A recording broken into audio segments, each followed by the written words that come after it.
নমস্কার বন্ধুরা, সবাই কেমন আছেন? আশা করি খুব ভালো আছেন। আপনাদের আশীর্বাদে আমিও খুব ভালো আছি। কাকুলির আরেকটি নতুন ব্লগে আপনাদের স্বাগত জানাই। আজকে মহা শুভ ষষ্ঠী, তো সকলকে জানাই ষষ্ঠীর শুভেচ্ছা অভিনন্দন। তো ষষ্ঠী, তার জন্যই সকালবেলা না আজকে পরোটা করছি আর রান্না করব মাংস। আবার ঠাকুর দেখতে বেরোবো, মেয়েকে নিয়ে ঠাকুর দেখতে বেরোতে যেতে হবে। মেয়ে ভিড়ভাড়টা পছন্দ করে না, তো তার জন্যই ওকে আজকে ফাঁকায় ফাঁকায় এই আমাদের লেক মার্কেট, মুদিয়ালি, চারু মার্কেট, এই সামনাসামনি ঠাকুরগুলো দেখিয়ে আনবো। আর দাদা বাজার থেকে নিয়ে চলে এসে মাটন। তো মেয়ে একটু মাটন খেতে ভালোবাসে, তো আর পুজোটা সামনেই আসছে। আবার আমরা তো নবমীতে নিরামিষই খাই আর অষ্টমীতেও নিরামিষই খাই। আজকেও আমার নিরামিষই চলবে, তার জন্য পরোটাটা আগে করে নিলাম। আমি পরোটা যা হোক একটা কিছু দিয়ে খেয়ে নেব। আর মাংস করেছি, মাংস করেছি না করব। দেখুন এই যে মাংস নিয়ে নিয়েছি, ধুয়ে ঠুয়ে রেখে দিলাম। এবার এর মধ্যে সব যা মশলাপাতি মেখে রেখে দেবো, রেখে দিয়ে ঘরটাকে গোছাবো। ঘরটাকে গুছিয়ে তারপরে রান্না করব। আবার ভাত হয়ে গেছে, ডাল হয়ে গেছে। এক তরকারি ভাত হলে আমার মেয়ের আর আপনাদের দাদার কোনো অসুবিধা হয় না। যেহেতু আমি আজ ষষ্ঠী করব, ষষ্ঠীতে আমাদের ভাত খেতে নেই আমাদের মধ্যে।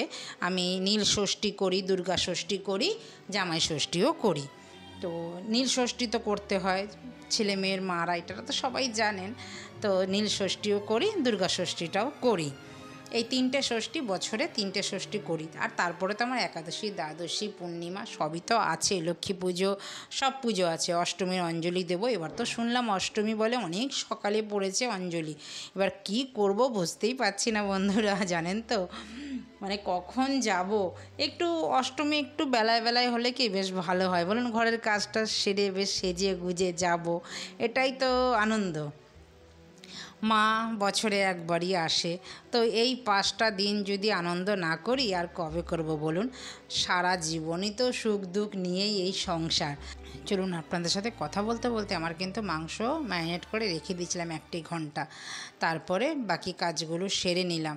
সেরে নিয়ে এবার একটা প্রেশার কুকারের মধ্যে দিয়ে দিলাম, একটুখানি সামান্য জল দিলাম। এই খাসির মাংস যা যা লাগে, ধনে জিরে, একটু তেজপাতা, একটু গুঁড়ো গরম মশলা, আদা রসুন পেঁয়াজ, একটু ধনিয়া গুঁড়ো, জিরে গুঁড়ো সব দিয়ে একবারে মেখে ঠেকে, একটু পেঁয়াজ কেটেও দিয়েছি, একবারে একটু তেলও দিয়েছি, নুন দিয়েছি, হলুদ দিয়েছি, একটু লাল লঙ্কা দিয়েছি, দিয়ে এবার 2টো সিটি মেরে নেব, 2টো কি 3টে।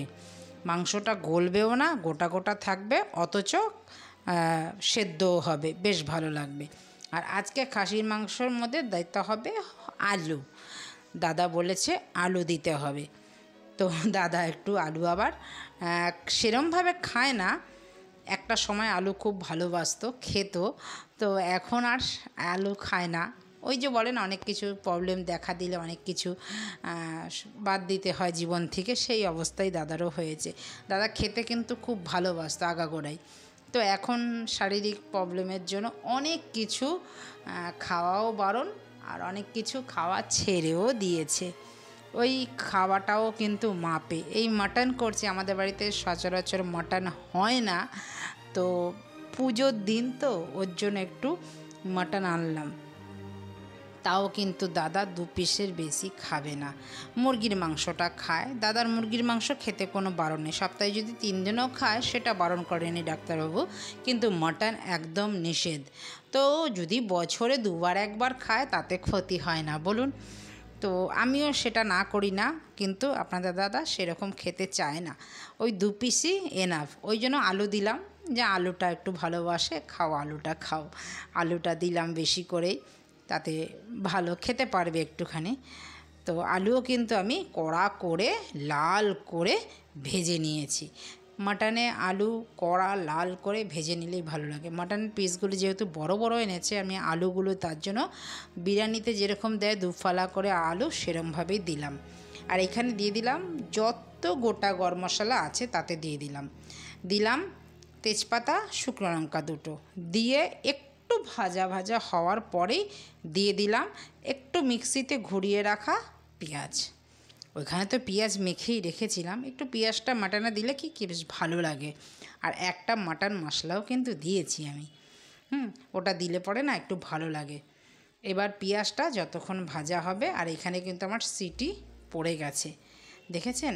একদম এটা তো মিলে মিশে একদম একাকার হয়ে গেছে, সব মানে পরিমাণ মতন ঢুকেছে এর মধ্যে, মশলার মধ্যে। এইভাবে মাংস করে একদিন দেখবেন, খুব ভালো লাগে খেতে। এবার ওই ঝোল তো আমি দিইনি, জলও দিইনি, এটাকেই ঘন্টা খানেক ধরে কষাবো। যতক্ষণ কষাবো ততই যেন বেশি ভালো লাগবে এই মাটনটা খেতে। দেখুন একদম লাল লাল ঝাল ঝাল মাটন, ওরা পরোটা দিয়েও খেতে পারবে, রুটি দিয়েও খেতে পারবে, সেটা দিয়েই এই মাটনটা খেতে কিন্তু দুর্ধর্ষ লাগবে। তো মাটন এখন হোক, আলুটাও এবার দিয়ে দিলাম, আলুটা দিলাম, সেদ্ধ হবে আলুটা সেদ্ধ হয়েও গেছে। তো ভাজতে ভাজতে আলু সেদ্ধ হয়ে, যেহেতু চন্দ্রমুখী আলু তো বেশিক্ষণ লাগে না সেদ্ধ হতে এগুলো। তো আবারও ভালো করে মিশিয়ে দেবো আলুর মধ্যেও মশলা ঝাল ঝোল সব ঢুকবে, আলুটাও কিন্তু খেতে ভালো লাগবে। তো মাংস হতে থাকুক, এই করে করে বাকি কাজগুলো তো করতে হলো, সারতে হলো। তো বাকি কাজগুলো করে আবারও আসলাম, এইটার মধ্যেই মাংসটা থাকবে। এবার চলুন ঘরটা একটু গুছিয়ে নিই। সেই যে সেদিনকে শাপলাটা এনেছি, এটা কিন্তু এইখানে রেখেছি, ডাইনিংয়ের একটা রেখেছি আর একটা লিভিং রুমে রেখেছি। বেশ ভালো লাগছে, অনেকটাই বড় বড় তো বেশ সুন্দর লাগছে কিন্তু। চলুন খাওয়া দাওয়া করেছি, মেয়ে খেয়েছে ভাত, আমি খেয়েছি পরোটা। তো পুজোর ওইখানে গেছিলাম, এবার সন্ধেবেলা মেয়েটাকে নিয়ে বেরিয়েছি বললে কি হবে আর, বেরিয়ে রাসবিহারী অবধি গেছি, গিয়ে সামান্য 2 কি 3টে ঠাকুর দেখতে না দেখতেই ঝপ ঝপিয়ে বৃষ্টি বন্ধুরা। তো সেই বৃষ্টিতে তো আর ঠাকুর দেখা যায় না। বছরে একটা দিন মা আসলো, এই 7 দিন খুব আনন্দ হবে, সবাই আনন্দ করবে, কোটি কোটি টাকা খরচা করে প্যান্ডেল হয়েছে, কিন্তু বৃষ্টিতে সব কিছু শেষ করে দিল, নিরাশ। আর কি করব, বাড়ির পথে এবার রওনা দেই, চলুন বাড়ি যাওয়া যাক। তো ব্লগটি আমি এখানেই রাখছি, দেখা হচ্ছে পরবর্তী ব্লগে। সবাই ভালো থাকবেন, সুস্থ থাকবেন, আর ঘরেই থাকবেন বেশিরভাগটা। তো দেখা হচ্ছে আবার নতুন ব্লগে। নমস্কার, টাটা।